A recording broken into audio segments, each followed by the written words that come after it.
how happy are you that Cody Bellinger's back in Chicago? Jesus Christ. Over 145 days, I needed that win, man. I really did.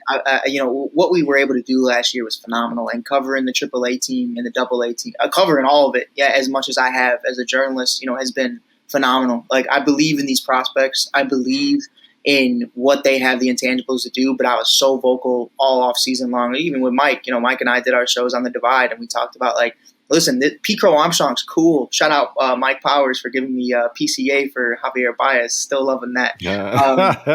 How'd that work out? But in all seriousness, though, it's terribly. As cool as it is to say PCA could be the next face of the team. He's got blue hair. Kevin Alcantara, the Jaguar. He's got the Jaguar leather glove, the print. I mean, it's sexy, bro. These guys are tough. These guys have drip, and these guys are fun to watch. But you need an MVP level player. You need somebody who, when you think Chicago Cubs 2024 baseball, who you thinking of? And respectfully to them, because these guys are a hell of an athlete, and I love the way they play the game. Nico Horner, Dansby Swanson, they're pillars to a championship team. But if they're the face, you have a problem. And Cody, former MVP, multi-gold glover, silver slugger, rookie of the year, World Series champ. I mean, man's got every title at this point. Comeback player of the year. He's a guy that you could look at and say, yo, that's the guy. That's the guy who leads the Dodgers to 3-4 World Series appearances in the span of 6 years, which he did. And it's like, you have those conversations and say, what would have happened if the Astros didn't cheat? What would have happened if this, and that? Like, he's a multi-World Series champion by then. You know what I mean? If Dave Roberts isn't the biggest choke artist in baseball. But, I think at the end of the day, man, Cody was the biggest signing to me. So when I saw Shota Imanaga, Hector Neris, trading for Michael Busch, Yency Almonte, great. But where the fuck is Cody Bellinger? And now he's back. I just saw him pull up to spring training today in the morning. They posted that on Marquee. It was just, I just love it, bro. You need it, bro. It changes everything. So on the reverse side, Tom Ricketts came out and kind of put a damper on the season, and kind of basically stated, yeah, I'm not trying to spend no money, or not as much money. I'm not willing to be a top spender. I have this amazing, or building, or not amazing, but we have this roster that we think can compete, but I'm not willing to spend more than I need to, which rubbed a lot of people the wrong way. Maybe I think I understood what he was trying to say. I think he was trying to say, I'm going to be responsible. But when you're trying to compete for a World Series championship, and you come across and basically saying, yeah, I'm going to try to nickel and dime my way out of this thing. And it's like, a lot of people had a lot of things to say. How did you take what Tom Ricketts said?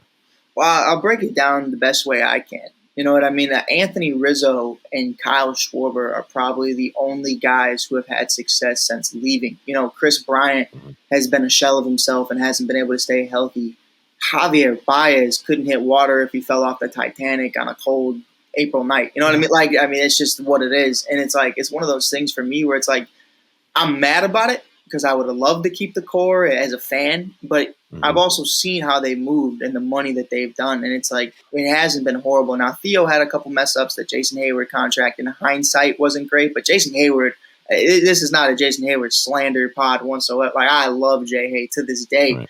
And I love the success he's had in LA, but I think it's something for me where it's like, that was the last time we really saw them take a shot, and it whiffed. And I think that it stung for a little bit, I think, for them. And I think it kind of rubbed them the wrong way. Tyler Chatwood got paid ass. You know what I mean? Like, it was horrible. The only Tyler Chatwood, former relieving pitcher, starting pitcher for the Cubs, the only memory I have of him that was successful, Jerm, was him hitting a triple randomly when pitchers still hit. Like, that was – I don't remember anything successful of him pitching. I don't remember him ever being a solid pitcher. He was always giving up runs. I remember him hitting a triple one time when I was drunk in the left field bleachers at Wrigley, and I was like, oh, my God, what the hell just happened? And it was a great time. But other than that, their long-term deals haven't panned out. So I get where they're coming from with this. I also understand working with any Boris agent. I mean, we've seen guys who get paid $300 million and then say 3 years later that they want to re-up their contract because the market's changed. Like, come on, bro. Yeah. Like, we gave you the bag. That was the market at the time.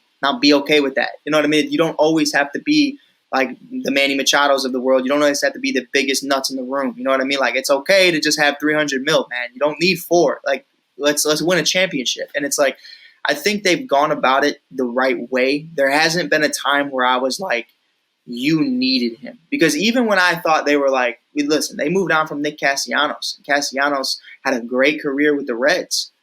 Then he started to slip a little bit with Philly, and I was like, okay, well, if we would have gave him $200 million, I'm probably pissed off about that right now. So they haven't made that move yet, Jerm, to where I'm like, you fucked up. Because even Shohei got 700. Let's say the Cubs give him 700 as well. There's no shot he takes that contract he took, though, to where he's making less money. He only did that in LA because he understood what it meant to get Tyler Glasnow, what it meant to get Yamamoto, and the Cubs weren't getting they weren't spending a bill, but nonetheless 500. So it's like, it's one of those things to me where I'm not too upset about it. I was upset about it when I was working there because it was like, how am I only getting $15 an hour? And you're just not buying or getting anybody back. And so, as a former employee, you're like, hey, man, listen, if you're not going to bring back the core, can I at least get a couple extra dollars in my check? But, I think at the end of the day, man, Ricketts, he's been going about it the right way. I've seen the hotel. I've seen the Marquee Network. I've seen the DraftKings building that they built inside Wrigley Field now. I think a lot of money is going to start pouring into there, and maybe you'll start to see that change. Yeah, people primarily pointed to the fact that he used the Diamondbacks kind of as his reasoning. I read it as that's a small market mindset. When I read the quote and kind of listened to it, it was the Cubs are not a small market. The Chicago is not a small market. In fact, that they're like the second best baseball market in the country, according to like there's advanced analytics and revenue and blah blah. Just history. When he said that, I was like, man, and you're right. Maybe Shohei's a little aggressive, and Shohei did it. Shohei was not leaving LA. He just wasn't playing for the Angels, right? It's too close to Japan. He wants to build his brand, and he's not, that was the whole, the New York thing when the Mets and the Yankees kind of were like, ooh, Shohei, we have the money for you. He don't like the snow. So I let go of that easy. Like, I was like, nah, he's going to the Dodgers. And that was like the worst kept secret in baseball. When he said that, I was like, man, that's kind of crazy. But it'll be exciting to see what the Cubs do. What are your? I know you and Mike had an awesome interview with Brendan Davis. That was dope. So check that out on the Give Us a Shot Network YouTube page. But give us your general outlook, your realistic expectations for the Cubs in this upcoming season. NL Central champs, without a doubt. Ooh, that's what it is. Okay, well, look at the Brewers. Okay, we took your man. We got Craig now. We got Counsell. I was a big anti-David Ross advocate. I did Rossi the player, absolutely phenomenal. Rossi made horrible decisions as a manager, though, whether that's roster construction, lineup construction. The fact that Ian Happ was batting third the majority of the year, horrible offensively, is just like abolishing to me. You got Christopher Morel in center field, and he's grown up a third baseman. Immediately, Craig Counsell comes in the room. Chris is playing third. All right, love him. Let's ride. Let's do it. And I see the prospects. I see the guys we moved. The big one I want to look at is Seiya Suzuki. Seiya Suzuki last year in year 2, after missing all of spring training with an oblique injury from the World Baseball Classic, 285, 20 home runs. I mean, absolutely phenomenal. He's 28, 29 years old. I'm looking at a lot of guys making a lot of impacts. Justice Steele was a Cy Young candidate last year. Shota Imanaga. He's not Yamamoto, but I'm expecting big things from him. He's looked good so far in camp.